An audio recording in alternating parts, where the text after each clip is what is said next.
азыркы мындай чоң маселе ошо чет жакта төрөлгөн балдардын кыргыз тилин билбей калышы болуп жатышат. Анан мен көп эле ата энелер менен сүйлөшүп, ушу кесиптештерим менен сүйлөшсөм деле алар дагы кыргыз тилинде сүйлөп жатсак деле болбой, ошол YouTube'дан мисалы башка тилде мультфильмдерди көрүп же болбосо эшикке чыгып башка улуттагы балдар менен ойноп эле тили бурулуп келип атат, биз билбей атабыз эмне кылышты деп калышат да. Ошол маселени ошону силер кантип чечтиңер? Мисалы, эми силердин балдар деле мультфильм көрсө керек, Ооба. Негизинен менин оюмча ар бир ата эне өзү чечет, кайсы тилде сүйлөтөт, кандай болот. Анан кийин биз ошол жолду тандаганбыз, ошол өздөрү нукура кыргыз эне тилинде сүйлөшүп, анан кийин калган тилдерге ачык, каалаган тилди үйрөнө берсе болот. Ошо каалоо болгондон кийин анан ошого жараша аракет кылып атабыз да. Башка ата энелерди тааныткым келбейт. Каалоо болсо, баягы бардык адам бай болгусу келет, бирок баары бай эмес дегендей, эгерде каалоо болсо, менин оюмча ишке ашырса болот. Бул аябай чоң жумуш деп айтам.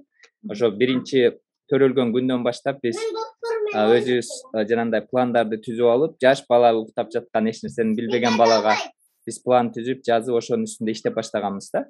Кыргыз тилин үйрөтүүдө өзгөчө Америкада туруп үйрөтүү бул аябай башкалардан да эки эсе кыйын десем болот. Себеби эшикке чыксаң англисче, үйгө кирсең ошо үйгө киргенде гана кыргызча да. Булардын ошо комфорт зону кыргыз, үйгө киргенде Кыргызстан булар үчүн. Ошондой атмосфера түзгөнгө аракет кылдык. Ал өзүбүз биринчиден кыргызча эле сүйлөйбүз үйдө. Андан кийин көбүнчө мультик коюп берчү эмеспиз, бирок бермет 2 жаштан өткөндөн кийин жумасына бир жолу Керемет көчтү көрөт. Ошол сагынып Керемет көч көрчү. Азыр бардык серияларын көрүп бүттү десем болот. Англисче эч нерсе көрчү эмес. Себеби биз үчүн тилинин ошол апа ата деп биринчи чыкканы кыргызча болушу маанилүү болчу да. Анан айтышат, ошо көп башка улуттарда деле мектепке барганда кетип калат, алып коет деп. Бирок ата эне керек ар дайым бала үчүн. Ошол үчүн эгерде ата эне керек болсо, ата эненин тилинде сүйлөйт. Эгер ошо ата энеси кыргызча сүйлөп атса. Биз ойлойбуз, ошо мындан кийин деле биз үйдө кыргызча уланта беребиз. Ал жөн эле сүйлөгөндөн башка дагы мондай кызыктуу нерселерди буларга тааныштырып туруш керек. Ошо Кыргызстан жөнүндө барып көргөн эмес, бирок Кыргызстан жөнүндө өздөрүнүн ою бар. Ушундай бир жакшы мамлекет, жакшы эл, жакшы нерселерди эстейт да Кыргызстан жөнүндө. Азыр бермет достору менен ойнойм деп чуркап кетпедиби? Ал достору менен кайсы тилде сүйлөшөт? Достору менен англисче сүйлөшөт. Азыр англисчени да үйрөнүп баштады. Бирок кызым азыр эле котормочудай англисче анан айтып коет. Мен азыр ага мен ланч кылып алайын деп айтып келдим деп которуп мага айтып келет да. Азыр өзүнүн мындай бир тили бар экенин, өзү кыргыз экенин азыр 4 жашында түшүнөт. Аларга баары англисче сүйлөшүп, кайра үйгө келип кыргызча сүйлөй берет. Негизи эми баягы жана мультфильм көрсөтпөйбүз, телефон бербейбиз деп көп эле ата эне аракет кылат аябайчы. Бирок баягы жумушка алаксып же болбосо колу бошобой калганда баланы алакты кылуу үчүн телефонду бере коюп атышпайбы? Силер ошол маселени кантип чечтиңер? Же силер деле иштейсиңер мен билгенден? Ошол көйгөйдү адам убакыт жок деп туруп бүт нерседен калабыз да. Көбүрөөк кадам таштап, көбүрөөк иш кылганга көптөр чыдашпайт. Ошол биз аракет кылабыз. Эми аябай баарынан 100% эме дебейбиз, бирок телефон кармабайт такыр. Телефондун ичинен видео көрсө болот экенин да билишпейт.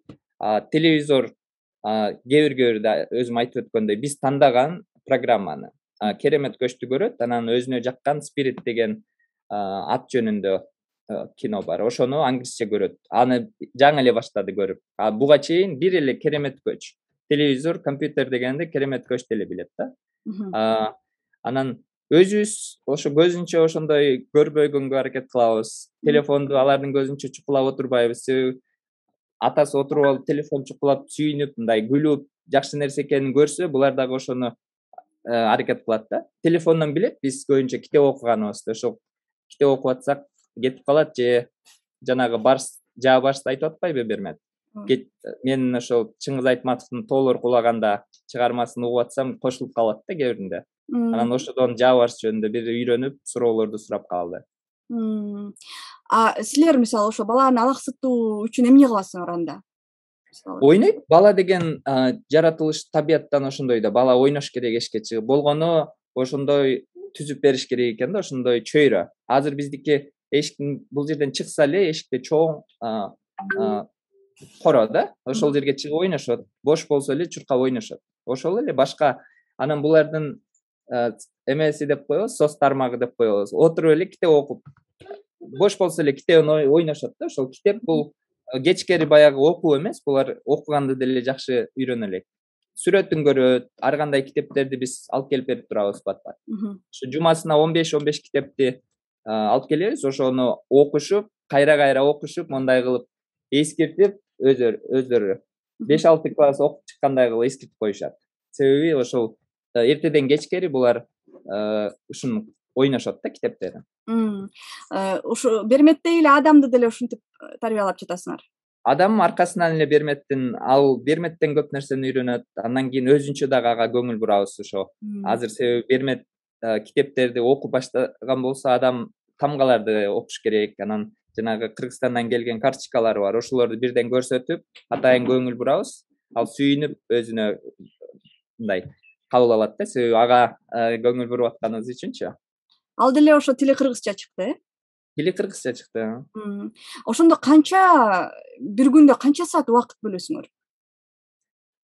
Эми биз күнүн 24 сааттын 8 саатын иштейбиз. 8 саатын уктасак, калган 8 сааты балдар менен болобуз да.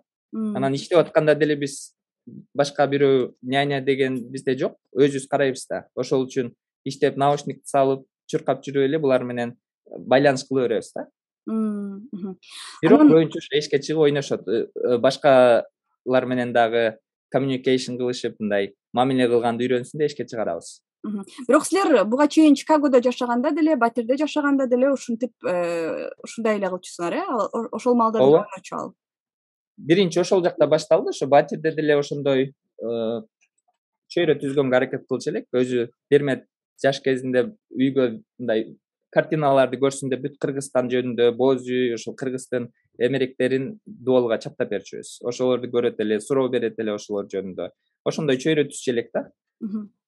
Азыр эми Бермет Зайырбек Ажыматов сыяктуу чоң акындардын ырларын ушинтип жатка айтып калыптыр, анын башка ырларды да айтканын соц тармактан көрүп турабыз. Анан ошону кантип үйрөттүңүз?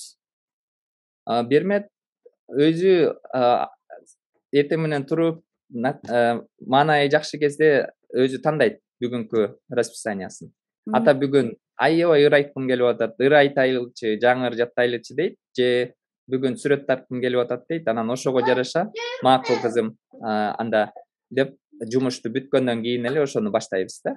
Анан бул ырларды үйрөткөндө көп айтып эле, себеби кызым өзү окуп үйрөнө албайт аны. Анан айтып берип эле биз китептен окуп бергенден кийин ошону жаттап калат да. Бир 4-5 жолу чогуу айтабыз, чогуу окуйбуз. Андан кийин азыр Зайырбек Ажыматовдун 6-7 куплет ырларын жаттап алган. Ошону биринчи ыр кайсыны жаттады? Биринчи ыр эле Зайырбек Ажыматовдук болгон. Ошол убакыт жок. Ошол үчүн буну мен өзүм айтып жүрсөм, кызыма жагып калып, ошону жаттат дейт. Анан башында мен деле ойлогом баарын жаттай албайтпы деп. Анан ошол биринчи жаттаган ошол, анан эң сүйүктүү ыры ошол убакыт жок деген ыр. Андан кийин жакшы көргөндөрү ошо эме аккан сууну аябай жакшы көрөт. Себеби ритм башкача да, баягы эметип оргуштап айткан үчүн ошону жакшы көрөт. Ошону айталы дей берет. Ал аябай узун болгон үчүн аны биз компьютерден карап эле экөөбүз айтабыз да. Жакшы.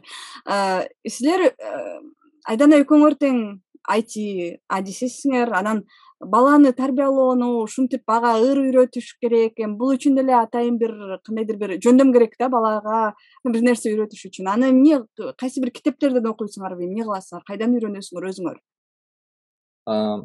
Биз бала негизинен пландагандан баштап бул жөнүндө ойлонуп баштаганбыз. Ошо балдарга туура тамактануу, балдарга мамиле кылуу, анан буга чейин эми китеп көп эле окудук бала жөнүндө, бала тарбиялоо жөнүндө. Себеби бул дагы өзүнчө бир билим да. Биз мектептен албайбыз. Биз ата энеден гана, көргөн чөйрөдөн алабыз да, чоң энелер кандай чоңойткон.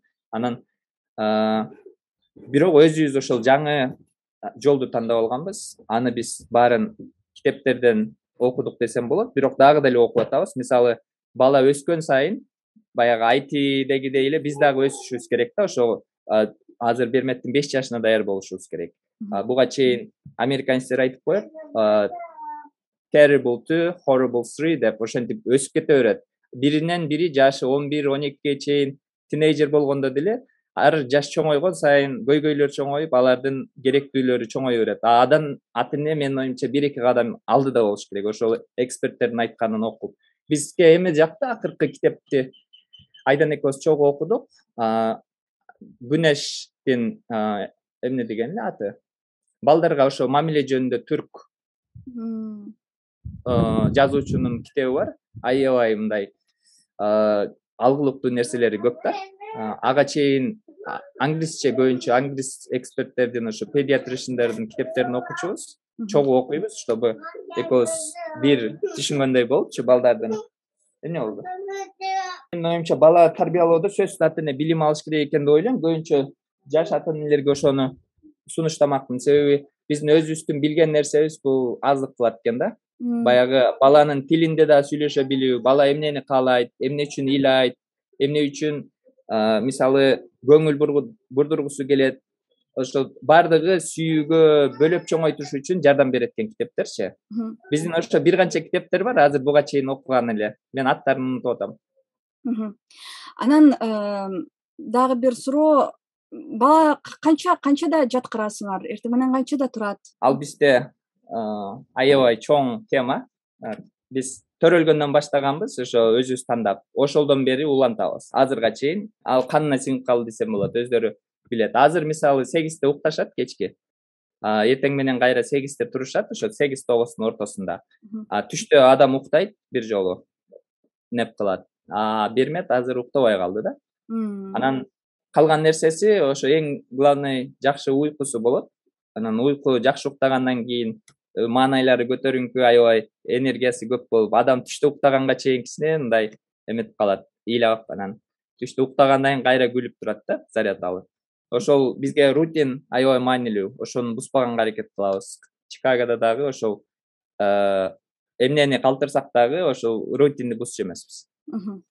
Тамак ашы тууралуу дагы айтып берсеңер, кандайдыр бир чектөөлөр барбы?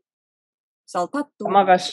Тамак ашта бизде балага тамак, ата энеге тамак деп бөлбөйбүз. Баарыбыздыкы бир тамак. Анан балыктарды ошо балдарга меркурийси жок ичиндеги зат, ошолорду жогун тандап алып келебиз өзүбүз.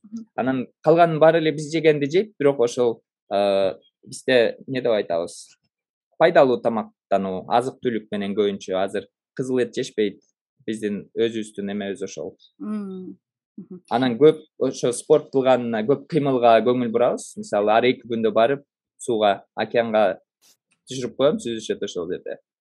Сүзгөндү да өзүңүз эле үйрөттүңүз окшойт, Сүзгөндү дагы өзүм, бул жакта бир досум бар, ал трейнер, ошол серфинг кылат. Анан алдан анча мынча кеңеш сурадым. Андан кийин YouTube'дан, азыр баары бар го YouTube'да эле. YouTube'дан видеолорду көрүп өзүм үйрөттүм. Эми Бермет жакында мектепке барат да.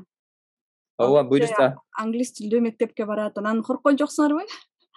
Жок, азыр чогуу даярданып, ошол өзү дагы билет, письмо күтүп атабыз. Биякта Гавайинин мектебине тапшырганбыз. Анан документтерин даярдап, алардан письмо келет экен, Honolulu'дан. Ошол жактан келсе, анан мектепке барып баштайт. Бул pre-K, мектепке чейинки даярдык да. Ошондо 4 жашында эле алабы?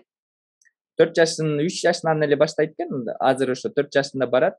Андан кийин анан прескулга барат. Андан кийин мектеп башталат да. Ошондо 6 жашында мектеп болуп калат, Ооба, 6 жашында мектеп башталат. Жакшы. Эми азыр көп эле жаштар баягы апасы, атасы деп бөлбөй чогуу эле тарбиялап, чогуу эле багып калышпадыбы? Бирок ошентсе дагы сиз мындай мисалы айдана сиз экөөңөр такыр мындай бөлүнбөй эметпейт окшойсуңар, мисалы апасы эле карасын, мисалы 60% же 40% мен карайын деген жок окшойт силерде. Пайыз жок, бу жерде 100% өзүбүздү балдарга арнайбыз. Бул менин дагы балам да. Мен атасымын, апасы, анан өзүбүз чоңойтпогондо ким чоңойтот?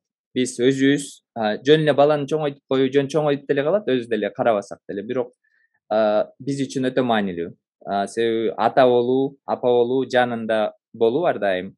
ошолорго колдон келишибизче ошо билимибизди өткөрүп берүү, анан балдарды кийинки азыркы цивилизация могу дагы бир эменин ортосунда турабыз да. Кийинки жашоо кандай болот? Балким элдер Марска барып ошол жакта жашап, булар биринчи поколение болуп калабы Марста деген сыяктуу. Ошол революцияга кийинки жашоого даярдык, келечекке даярдаган балдарды чыгаруу. Баягы эски кесиптерге же эски нерселерге үйрөтүү эмес, жаңы нерсени. Себеби азыр биз цивилизациянын чегине жете элекпиз чокусуна, Ошол үчүн булардын жашоонда дагы 20 жылдан кийин булар башкача жашоого даярданыш керек деп ойлойбуз да. Ата эне боюнча, ата энелер жөнүндө айтмакмын. Ошо менин оюмча ар бир ата эне башынан баланы пландаганда эле даяр болуш керек. Андан кийин өздөрү ошо бүт жагынан караганга даяр болуш керек. Себеби бала кароо, бала чоңойтуу бул өтө чоң жумуш. Анан аны ата энелерге, чоң энелерине, чоң ата, чоң энеге таштап коюу бул менин оюмча эң чоң ката деп ойлойм. Себеби бизде эми биздин када салтыбыз башкача, чоң ата, чоң энелер карай берет. Бирок алар үчүн өтө чоң жумуш да.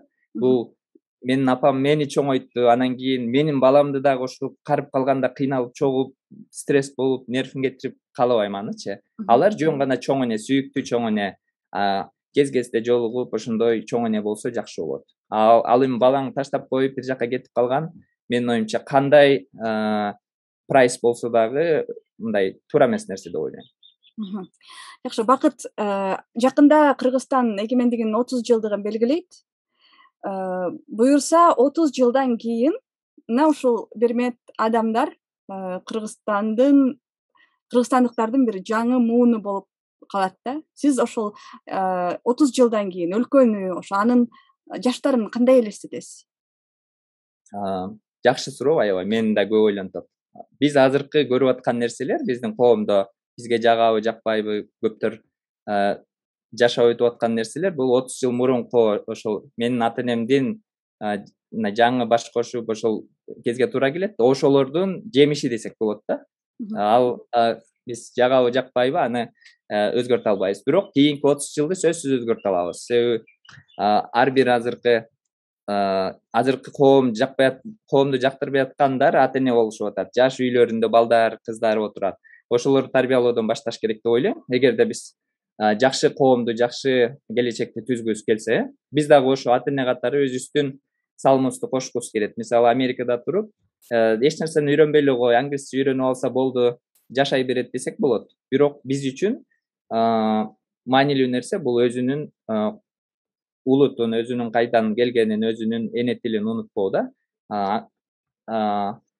Ал менен айтайын деген нерсем ошо 30 жылдан кийин мен Кыргызстанды аябай мындай өнүккөн өлкөлөрдүн катарында көргүм келет. Ошондой каалайт элем.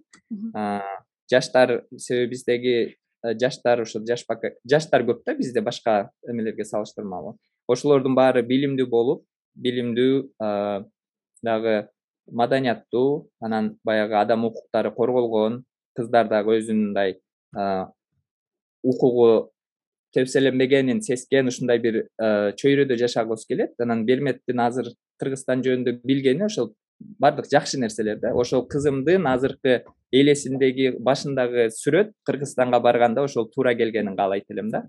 Ошол Кыргызстан жөнүндө десең эле сүйүнүп мындай жакшы нерсени, себеби ошону уккан, ошону көргөн да. Ошол менен эме келип атат. Өзүнө сиңирипчи. Ошондой нерсени Кыргызстандан көргөндү каалайт элем. Анан Кыргызстандын келечеги мүмкүнчүлүктөрү чоң да. Ошону туура колдонуп, туура эметип, биздин жерибиз турат, ушундай бай өлкөгө айлансак болот да, бат эле. Себеби 30 жылдын ичинде, мисалы, өнүккөн өлкөлөрдө бизге жакыныраагы Сингапурдун 30 жылдык эле тарыхында ошондой өнүккөн да. Кыргызстан дагы ошондой өнүккөнгө мүмкүнчүлүгүбүз бар деп ойлойм. Ал үчүн ар бир адам өзүнүн салымын кошуш керек. Ошо үйүндө баласына туура билим берүү, туура тарбиялоо, ошого бир кыргыз жүрөгүн кыргыз кылып тарбиялоо деле бир билим деп ойлойм да. Салым деп ойлойм ошо өлкөгө.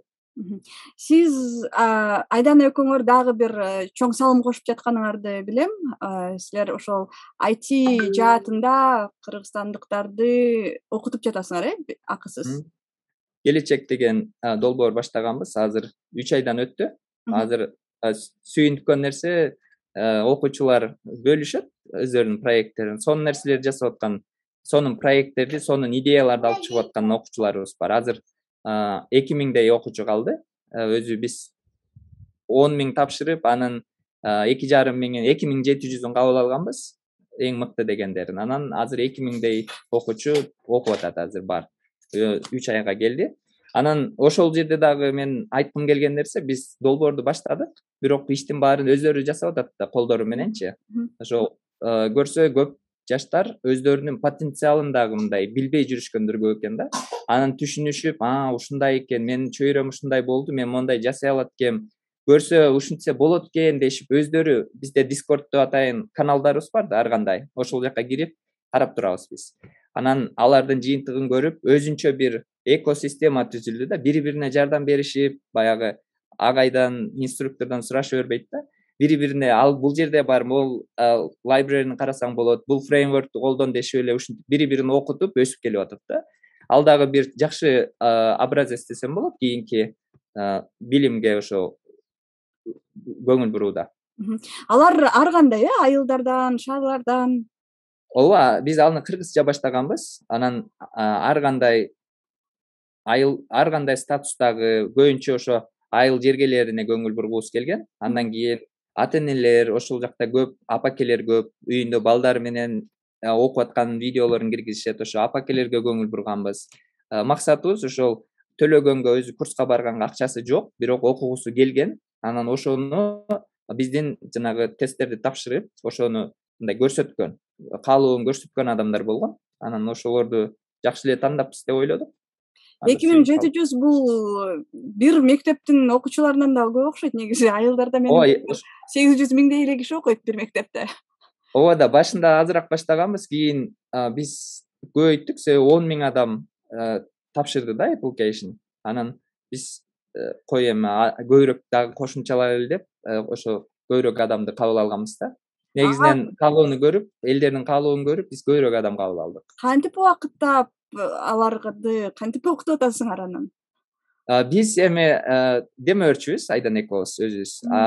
Дагы демөөрчүлөр бар, бизди колдогон Америкадагы айтып кетишим керек. Ошо IT жаатында иштеген, бизди колдогон үй бүлөлөр бар. Ошолор бизге жардам берип көмөк көрсөтүшүп атат. Андан сырткары ментор. Ошо өздөрүнүн 1 саат жумасына же айына убактысын бөлүп, ошолор менен сүйлөшүп берип, менторлук кылат. Проекти ошол долбоорду Жылдыз академиясы, ошолордун жааматы, ошолор ишке ашырып атат да. Алар окутат, алар ошол студенттер менен иштешет. Биз демөөрчү, андан кийин ментор катары Америкадагы досторубуз ошол аларга эмелерди өтүп беришет, вебинарларды ошентип менторство кылып. Жакшы. Эки жактан чогуу иштешип атабыз, ошо биригип иштеп алдыга жылдырып атабыз десем болот. Сонун. Эми соңку суроом, ошол сизге учурда Кыргызстанда сизди сүйүндүргөн жана өкүндүргөн эмне?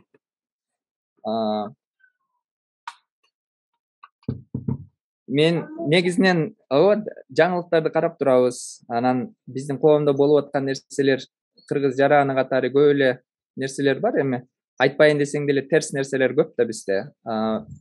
Ошо адам укуктарына болгон мамиле, андан кийин биздеги элдердин дүйнө таанымы, андан сырткары азыр учурда болуп аткан нерселерден дагы эмнелер? Билимге көңүл бурбагандыктары, ошолор бизди ойлонтот. Себеби ал нерселер бизди чоң кризистерге андан ары дагы алып барышы мүмкүн да. Анан ошолорду биз ар бир адамга жетсе экен дейбиз да. Ошол биздин дагы мекенге болгон салымыбыз ошо билимге болсун деп баштаганбыз проектти. Негизинен мындай кризистерден чыгыш үчүн сөзсүз билим жолун тандаш керек. Сапаттуу билим, ошол бардык жаштарыбыз азыркы билим алышса, менин оюмча, заманбап билимдерди алышса, сапаттуу, Кыргызстаныбыз оңолот деп ойлойм. Маданият, ошо бардык эле нерсе өсүш үчүн билим алыш керек да. Ошо жан дүйнөнүн жакырчылыгынан биринчи чыгыш керек, андан кийин калган жакырчылыктардан чыга алабыз деп ойлойм да. Баары эле барып туруп эле билимге такала берет, бүттүк эле. Ошол үчүн жаныбыз кейит, ушул ойлонобуз, биз дагы сүйлөшөбүз, кантип жардам бере алабыз деп. Жөн эле таштанды таштоо деле, ошол деле адамдын аң сезимине жетпесе, анын канча терип койсоң деле таштала берет. Андан кийин азыр бизде жолдо болуп аткан кырсыктар, ошолордун баарын бир жерде күнөөлүүдү издебей, ошонун баарын алдын алуу деген нерсе барбы? Алдын алса болот да, ошо мамлекет болобу, эл болобу, ошонун баары бири бирине чогуу иштеш керек деп ойлойм да. Ошолорду, ошондой нерселердин алдын алып, жакшы ишке ашырсак жакшы болмок дейм да. Жакшы нерселер эми Кыргызстандын эң жакшы нерсеси бул биздин тоолорубуз, мөңгөлөрүбүз, ошо карагайларыбыз, токойлорубуз да. Табиат. Жаратылышыбыз, алтыныбыз, ошолордун баарын жакшы, бирок ошону сактап калсак, андан да жакшы. Себеби көбүнчө мен Гавайиден бир нерсе бөлүшүп калсам деле жазгандар болот да, Кыргызстанга жетпейт деп. Мен 100% кошулам. Кыргызстанга өзгөчө төрөлгөн жерге ар бир адам өзү ойлойт, ошол эң жакшы жер деп. Төрөлгөн мекенге эч нерсе жетпейт. Бирок ошол жерди сен адам ресурсу кандай ошону колдонуп атабыз да. Кыргызстанга эч нерсе жетпейт, бирок биз Кыргызстанды андан да жакшы кылсак болот, адамдарчы. Себеби биз азыр мисалы эч нерсе жетпейт деп эле ошол нерсени башыбызга жаап алып туруп мусорлорду ыргыта берсек, байлыктарыбызды жөн эле бирөөлөргө кармата берсек, мөңгүлөрүбүздү жогото берсек, анда биз эртең отуруп эч нерсебиз жок калабыз да. Ошол үчүн билим менен ошонун баарын сактаганды, ошонун баарына аяр мамиле кылганды үйрөнүшүбүз керек деп ойлойм, кыргыздар. Чоң рахмат, Бакыт. Чоң рахмат. Сизге дагы рахмат, аябай жакшы маек болду деп ойлойм.